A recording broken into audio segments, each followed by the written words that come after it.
ನಮಸ್ಕಾರ ವೀಕ್ಷಕರೇ, ನ್ಯಾಷನಲ್ ಟಿವಿಗೆ ಸ್ವಾಗತ. ನಾನು ಸ್ವಾತಿ ಸಾಲ್ಯನ್. ಶಕ್ತಿ ಯೋಜನೆ ಇದು ಸರ್ಕಾರದ ಮಹತ್ವದ ಯೋಜನೆಗಳಲ್ಲಿ ಒಂದು. ಇದು ಮಹಿಳೆಯರಿಗೆ ಪ್ರಿಯವಾದ ಯೋಜನೆ ಕೂಡ ಹೌದು. ಈ ಯೋಜನೆಯ ಬಗ್ಗೆ ಚಾಲಕರು ಹಾಗೂ ನಿರ್ವಾಹಕರು ಬೇಕಾಬಿಟ್ಟಿಯಾಗಿ ಮಾತಾಡ್ತಿದ್ದಾರೆ ಎನ್ನುವ ದೂರುಗಳು ಬಂದ ಕಾರಣ ಸಾರಿಗೆ ಇಲಾಖೆ ಖಡಕ್ ಎಚ್ಚರಿಕೆಯನ್ನ ಕೊಟ್ಟಿದೆ. ಈ ವಿಚಾರವಾಗಿ ಸಿಬ್ಬಂದಿಗಳಿಂದ ವಿರೋಧವು ವ್ಯಕ್ತವಾಗಿದೆ. ಹೌದು, ಮಹಿಳೆಯರಿಗೆ ಸಾರಿಗೆ ಬಸ್ಗಳಲ್ಲಿ ಉಚಿತ ಪ್ರಯಾಣ ಕಲ್ಪಿಸುವ ಶಕ್ತಿ ಯೋಜನೆ ಆರಂಭವಾಗಿದ್ದು 3ನೇ ವರ್ಷಕ್ಕೆ ಪಾದಾರ್ಪಣೆಯನ್ನ ಮಾಡಿದೆ. ಆದ್ರೆ ಇದರ ಬಗ್ಗೆ ಇನ್ನೂ ಕೂಡ ನೆಗೆಟಿವ್ ಕಮೆಂಟ್ಗಳನ್ನ ನಾವು ನೋಡ್ತಾ ಇದ್ದೀವಿ. ಇಲ್ಲಿಯವರೆಗೂ ಮಹಿಳೆಯರು ಸುಮಾರು 500 ಕೋಟಿಯಷ್ಟು ಉಚಿತವಾಗಿ ಸಂಚಾರ ಮಾಡಿದ್ದಾರೆ. ಆದರೆ ಇಂತಹ ಯೋಜನೆ ಬಗ್ಗೆ ಕೆಲ ಸಾರಿಗೆ ನೌಕರರು ಬೇಕಾಬಿಟ್ಟಿಯಾಗಿ ಮಾತನಾಡ್ತಿದ್ದಾರೆ ಎಂಬ ಆರೋಪವು ಕೇಳಿ ಬಂದಿದೆ. ಈ ಬಗ್ಗೆ ಪ್ರಯಾಣಿಕರಿಂದಲೂ ಸಾಕಷ್ಟು ದೂರುಗಳು ಬಂದಿದ್ದು, ಈ ವಿಚಾರದ ಬಗ್ಗೆ ಸಾರಿಗೆ ಇಲಾಖೆ ಖಡಕ್ ಆದೇಶವನ್ನು ಜಾರಿಗೆ ಮಾಡಿದೆ. ಇನ್ನು ಮುಂದೆ ಸರ್ಕಾರದ ಶಕ್ತಿ ಯೋಜನೆಯ ಬಗ್ಗೆ ಸಾರಿಗೆ ನೌಕರರು ಮನಬಂದಂತೆ ಮಾತಾಡುವಂತಿಲ್ಲ. ಬಸ್ಸಿನಲ್ಲಿ ಪ್ರಯಾಣಿಕರ ಜೊತೆ ಬೇಕಾಬಿಟ್ಟಿಯಾಗಿ ಮಾತನಾಡುವಂತಿಲ್ಲ. ಒಂದು ವೇಳೆ ಬೇಕಾಬಿಟ್ಟಿಯಾಗಿ ಮಾತನಾಡಿದರೆ ನೌಕರರು ಅಮಾನತು ಆಗ್ತಾರೆ ಅಂತ ಸಾರಿಗೆ ನಿಯಮಗಳ ಸುತ್ತೋಲೆ ತಿಳಿಸಿದೆ. ಆದ್ರೆ ಈ ವಿಷಯದ ಬಗ್ಗೆ ಸಾರಿಗೆ ನೌಕರರು ಸರ್ಕಾರದ ವಿರುದ್ಧ ಕೆಂಡ ಕಾರ್ತಿದ್ದಾರೆ. ಮಹಿಳೆಯರಿಗೆ ಈ ಯೋಜನೆ ಬಗ್ಗೆ ಸಾಕಷ್ಟು ಉಪಯೋಗಗಳು ಇವೆ, ಆದ್ರೆ ಸಾರಿಗೆ ನೌಕರರಿಗೆ ಯಾವುದೇ ಪ್ರಯೋಜನ ಇಲ್ಲ.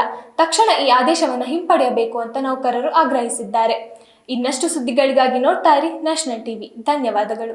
ನಮಸ್ಕಾರ ವೀಕ್ಷಕರೇ, ನ್ಯಾಷನಲ್ ಟಿವಿಗೆ ಸ್ವಾಗತ. ನಾನು ಸ್ವಾತಿ ಸಾಲ್ಯನ್. ಶಕ್ತಿ ಯೋಜನೆ ಇದು ಸರ್ಕಾರದ ಮಹತ್ವದ ಯೋಜನೆಗಳಲ್ಲಿ ಒಂದು.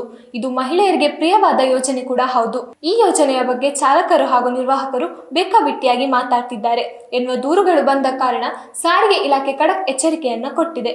ಈ ವಿಚಾರವಾಗಿ ಸಿಬ್ಬಂದಿಗಳಿಂದ ವಿರೋಧವು ವ್ಯಕ್ತವಾಗಿದೆ. ಹೌದು, ಮಹಿಳೆಯರಿಗೆ ಸಾರಿಗೆ ಬಸ್ಗಳಲ್ಲಿ ಉಚಿತ ಪ್ರಯಾಣ ಕಲ್ಪಿಸುವ ಶಕ್ತಿ ಯೋಜನೆ ಆರಂಭವಾಗಿದ್ದು 3ನೇ ವರ್ಷಕ್ಕೆ ಪಾದಾರ್ಪಣೆಯನ್ನ ಮಾಡಿದೆ.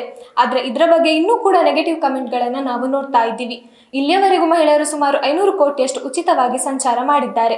ಆದರೆ ಇಂತಹ ಯೋಜನೆ ಬಗ್ಗೆ ಕೆಲ ಸಾರಿಗೆ ನೌಕರರು ಬೇಕಾಬಿಟ್ಟಿಯಾಗಿ ಮಾತನಾಡ್ತಿದ್ದಾರೆ ಎಂಬ ಆರೋಪವು ಕೇಳಿ ಬಂದಿದೆ.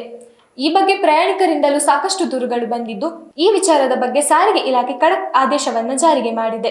ಇನ್ನು ಮುಂದೆ ಸರ್ಕಾರದ ಶಕ್ತಿ ಯೋಜನೆಯ ಬಗ್ಗೆ ಸಾರಿಗೆ ನೌಕರರು ಮನಬಂದಂತೆ ಮಾತಾಡುವಂತಿಲ್ಲ. ಬಸ್ಸಿನಲ್ಲಿ ಪ್ರಯಾಣಿಕರ ಜೊತೆ ಬೇಕಾಬಿಟ್ಟಿಯಾಗಿ ಮಾತನಾಡುವಂತಿಲ್ಲ. ಒಂದು ವೇಳೆ ಬೇಕಾಬಿಟ್ಟಿಯಾಗಿ ಮಾತನಾಡಿದರೆ ನೌಕರರು ಅಮಾನತು ಆಗ್ತಾರೆ ಅಂತ ಸಾರಿಗೆ ನಿಯಮಗಳ ಸುತ್ತೋಲೆ ತಿಳಿಸಿದೆ. ಆದ್ರೆ ಈ ವಿಷಯದ ಬಗ್ಗೆ ಸಾರಿಗೆ ನೌಕರರು ಸರ್ಕಾರದ ವಿರುದ್ಧ ಕೆಂಡ ಕಾರ್ತಿದ್ದಾರೆ. ಮಹಿಳೆಯರಿಗೆ ಈ ಯೋಜನೆ ಬಗ್ಗೆ ಸಾಕಷ್ಟು ಉಪಯೋಗಗಳು ಇವೆ, ಆದ್ರೆ ಸಾರಿಗೆ ನೌಕರರಿಗೆ ಯಾವುದೇ ಪ್ರಯೋಜನ ಇಲ್ಲ. ತಕ್ಷಣ ಈ ಆದೇಶವನ್ನು ಹಿಂಪಡೆಯಬೇಕು ಅಂತ ನೌಕರರು ಆಗ್ರಹಿಸಿದ್ದಾರೆ. ಇನ್ನಷ್ಟು ಸುದ್ದಿಗಳಿಗಾಗಿ ನೋಡ್ತಾ ಇರಿ ನ್ಯಾಷನಲ್ ಟಿವಿ. ಧನ್ಯವಾದಗಳು.